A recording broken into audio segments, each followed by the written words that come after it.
کہ عمر رضی اللہ تعالیٰ عنہ فجر کی نماز کے لیے مصلی پر آتے ہیں اور نماز شروع کر دیتے ہیں، اور نماز کے اندر ابو لؤلؤ مجوسی وہ صف کے اندر چھپا ہوا تھا، اس نے یوں تیر اور یوں خنجر نکالا جو زہر میں، جس کو زہر کے اندر بگویا گیا تھا، اور وہ خنجر 7 جگہ پر وار کر کے عمر رضی اللہ تعالیٰ عنہ زخمی ہو کر گر پڑتے ہیں۔ پہلی صف کے علاوہ کسی کو خبر نہیں ہوتی۔ عبد الرحمن بن عوف رضی اللہ تعالیٰ عنہ آگے بڑھ کر نماز پڑھاتے ہیں، اور وہ مجوسی پیچھے صفوں میں سے لوگوں کو زخمی کرتا ہوا خودکشی کر لیتا ہے، اپنے آپ کو ختم کر لیتا ہے۔ لوگ نماز سے فارغ ہو کر عمر رضی اللہ تعالیٰ عنہ کو گھر لے جاتے ہیں، دودھ پلایا جاتا ہے، لیکن وہ دودھ پیٹ کے اندر آنتوں سے نکلتا ہوا باہر نکل آتا ہے، اور عمر رضی اللہ تعالیٰ عنہ کو زندگی ختم ہوتی ہوئی نظر آ رہی ہے۔ اپنے بیٹے کو بھیجا، جاؤ اما عائشہ رضی اللہ تعالیٰ عنہ کے پاس جا کر پوچھ کر آؤ کہ میرے ابا آپ کے اس روضہ اقدس میں اپنے 2 یاروں کے پاس سونا چاہتے ہیں، ان کے ساتھ اپنی قبر بنانا چاہتے ہیں۔ اما عائشہ رضی اللہ تعالیٰ عنہ پہلے سے ہی گھر میں رو رہی تھی، ان کے اس زخم اور ان کے اس قاتلانہ حملے کی خبر سن کر مزید رونے لگی۔ کہا کہ میں نے یہ قبر کی جگہ اپنے لیے رکھی تھی، لیکن عمر کی اگر خواہش ہے، وہ اپنے دوستوں کے ساتھ سونا چاہتا ہے، ان کے ساتھ قبر بنانا چاہتا ہے، تو میں اپنے اوپر عمر رضی اللہ تعالیٰ عنہ کو ترجیح دیتی ہوں۔ چنانچہ اجازت مل گئی، بیٹے خوشی خوشی واپس آئے کہ ابا جان اما عائشہ نے اجازت دے دی ہے۔ کہا کہ نہیں بیٹا، یہ میری زندگی میں انہوں نے اجازت دی ہے، جب میرا انتقال ہو جائے اور میری روح پرواز کر جائے اور میرا جنازہ تیار ہو جائے، پھر اماں کے دروازے پر لے جانا اور دوبارہ پھر اجازت مانگنا اور اماں سے پوچھنا کہ اماں عمر اجازت مانگتا ہے، امیر المؤمنین ختم عمر اجازت مانگتا ہے۔ ہو سکتا ہے زندگی میں میری حیا کی وجہ سے اجازت دے دی ہو سکتا ہے میرے نام کی علاج کی وجہ سے اجازت دے دی ہو، مرنے کے بعد ہو سکتا ہے انکار کر دے، تم مرنے کے بعد بھی اجازت لینا۔ چنانچہ اسی دن جس دن حضرت عمر رضی اللہ تعالیٰ عنہ کا انتقال ہونا تھا، حضرت علی رضی اللہ تعالیٰ عنہ حضرت حسن رضی اللہ تعالیٰ عنہ کے ساتھ تشریف لاتے ہیں، اور دیکھا کہ عمر رضی اللہ تعالیٰ عنہ بڑے گھبرائے ہوئے۔ کہا کہ عمر تم تو بڑے بہادر تھے، تم موت سے گھبرا گئے۔ کہا کہ علی نہیں، موت سے نہیں گھبرا رہا، میں موت کے بعد کی زندگی سے گھبرا رہا ہوں۔ یہ وہ عمر رضی اللہ تعالیٰ عنہ ہے جو مراد رسول صلی اللہ علیہ وسلم، یہ وہ عمر رضی اللہ تعالیٰ عنہ موت کے بعد کی زندگی سے گھبرا رہے ہیں، جن کے بارے میں اللہ کے نبی فرما رہے ہیں لو کان بعدی نبیا لکان عمر۔ یہ وہ عمر رضی اللہ تعالیٰ عنہ ہے جن کے بارے میں اللہ کے نبی صلی اللہ علیہ وسلم دنیا میں جنتی ہونے کی بشارت دے رہے ہیں۔ ابو بکر فی الجنہ، عمر فی الجنہ، اور کبھی کسی دروازے سے آ رہے، کہا کہ جو دروازے سے داخل ہو وہ جنتی، اور کبھی آپ صلی اللہ علیہ وسلم فرما رہے عمر میں جنت میں گیا تھا اور جنت میں نے دیکھا کہ ایک بڑا ہی خوبصورت محل ہے، سونے چاندی زمرد یاقوت کا بنا ہوا، اور اس میں حسین خوبصورت لڑکی بیٹھی ہوئی وضو کر رہی۔ میں نے پوچھا یہ کس کا محل ہے؟ کہا یہ عمر رضی اللہ تعالیٰ عنہ کا محل ہے۔ تو مجھے تیری غیرت آئی، تیری غیرت کی وجہ سے میں تیرے محل میں داخل نہ ہو سکا۔ ایسے عظیم و شان صحابی کہہ رہے کہ علی موت کے بعد کی زندگی اس کے بارے میں پریشان ہوں۔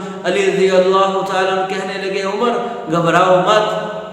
آپ کے بارے میں تو اللہ کے نبی صلی اللہ علیہ وسلم سے میں نے کئی بار یہ سنا کہ ابو بکر اور عمر جنتی، بڑے عمر کے لوگ، جو بڑی عمر کے لوگ ہیں، جو بزرگ لوگ ہیں، جو جنت میں جائیں گے ان کے سردار ابو بکر اور عمر بنائے جائیں گے۔ جیسے حسن و حسین جنتی نوجوانوں کے سردار ہیں، ایسے ہی عمر رضی اللہ تعالی عنہ وہ بڑی عمر کے لوگوں کے سردار ہوں گے۔ چنانچہ عمر رضی اللہ تعالی عنہ کا اسی دن انتقال ہونے لگا، اور اپنے بیٹے کی گود میں سر رکھا ہوا ہے، اور بیٹے کو کہہ رہے ہیں کہ بیٹا میرا آخری وقت آ چکا ہے۔ اور جتنے دن بیمار رہے بے ہوشی طاری ہو جاتی، اور جب نماز کا وقت آتا ان کے کان میں کہا جاتا ہے عمر نماز کا وقت ہو چکا، تو فوراً ہوش میں آ جاتے اور کہتے ہیں ہاں جو نماز نہیں پڑھتا دین میں اس کا کوئی حصہ نہیں۔ چنانچہ عمر رضی اللہ تعالیٰ عنہ کی موت کا وقت قریب آ چکا ہے، اپنے بیٹے کی گود میں سر رکھا، کہا بیٹا میرا سر ذرا زمین پر رکھ دینا۔ عمر رضی اللہ تعالیٰ عنہ کے بیٹے کہنے لگے نہیں ابا، اپنے ابا کا سر گود میں سے تھوڑا سا نیچے کر دیا، کہا کہ نہیں نہیں میرا سر زمین پر رکھ دو۔ انہوں نے ان کا سر زمین پر رکھا اور اپنے سر کو یوں زمین پر خاک آلود کرنے لگے اور رونے لگے، گریہ زاری کرنے لگے اور کہنے لگے اے میرے رب، اے میرے پروردگار، اے میرے پروردگار، اپنے آپ کو مخاطب کر کے کہنے لگے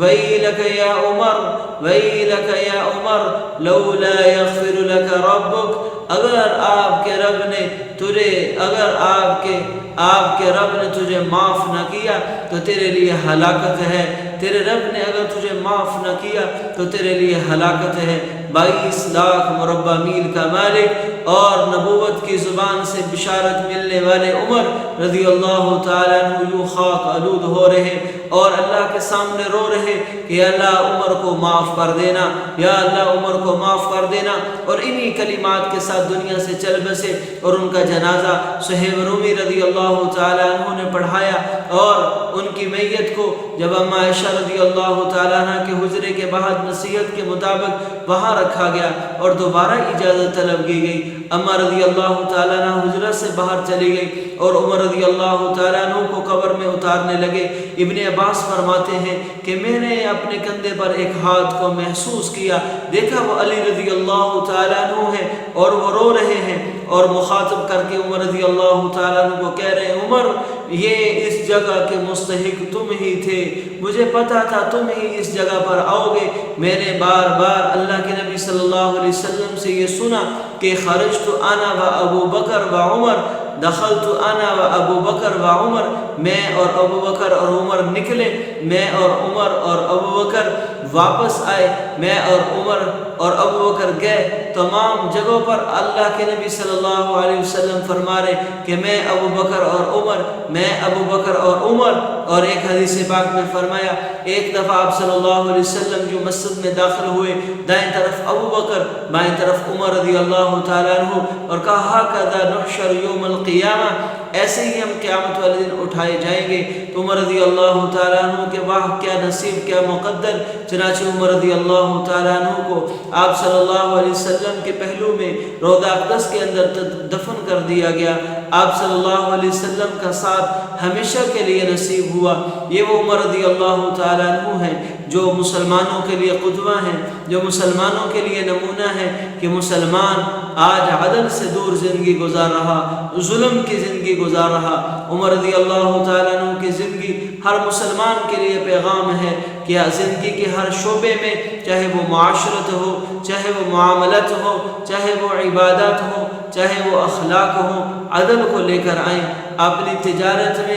عدل کو لے کر آئیں، اپنے گھروں میں عدل کو لے کر آئیں، اپنی سیاست میں عدل کو لے کر آئیں، ہر جگہ پر عدل ہی عدل ہو۔ یہ عمر رضی اللہ تعالیٰ عنہ کی زندگی کا پیغام ہے اور یہ ان کی خوبصورت اور سیرت نما ان کی زندگی ہے۔ اللہ تعالیٰ ان کی زندگی سے بھرپور استفادہ کرنے کی توفیق عطا فرمائے۔ مع السلامہ۔